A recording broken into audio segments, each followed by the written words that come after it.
C'est un paquebot gigantesque de 100 000 tonnes, mais il n'est propulsé que par 2 chevaux vapeur. Pourtant, ce ne sont pas des chevaux ordinaires, mais des étalons d'élite amphibies de classe supérieure. Sur Terre, ils peuvent parcourir 20 000 km par jour et en mer. Ils sont même capables de tracter des montagnes. Il suffit de monter à bord de ce paquebot pour faire le tour du monde. Ces étalons transportent les passagers à travers les zones gastronomiques interdites du monde, leur offrant le voyage le plus parfait. Un simple mortel doit réserver son billet 5 ans à l'avance. Toriko a obtenu des billets grâce à sa renommée de membre des 4 rois célestes, mais des chanceux peuvent gagner le gros lot à une loterie. Ils décrochent ainsi leur place. Chaque passager peut y savourer les mets les plus frais du monde. Une baleine dorée qui nageait l'instant d'avant se retrouve transformée en sashimi dans les mains de Toriko la seconde suivante.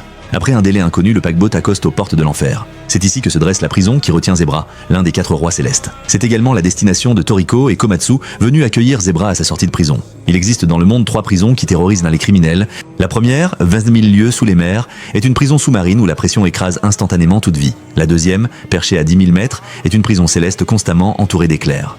La dernière, c'est celle-ci, la prison alvéole qui renferme plus de 8 milliards de détenus. Tout prisonnier tentant de s'évader est dévoré par les bêtes qui y rôdent. Elle compte 4 niveaux. Le premier étage accueille les délinquants aux crimes mineurs, comme ce détenu qui a dîné dans un restaurant 10 étoiles sans payer l'addition et qui a été incarcéré ici. Il adorait les sucreries. Les gardiens lui ont coupé les nerfs gustatifs pour le priver du goût du sucre. Le deuxième niveau abrite les criminels lourdement condamnés. Leur nourriture quotidienne contient des poisons mortels. Mais à l'article de la mort, les gardiens leur injectent un antidote, les torturant sans relâche. Au troisième étage, aucune nourriture n'est fournie aux prisonniers, les condamnant à ressentir la faim dans ce monde dédié à la...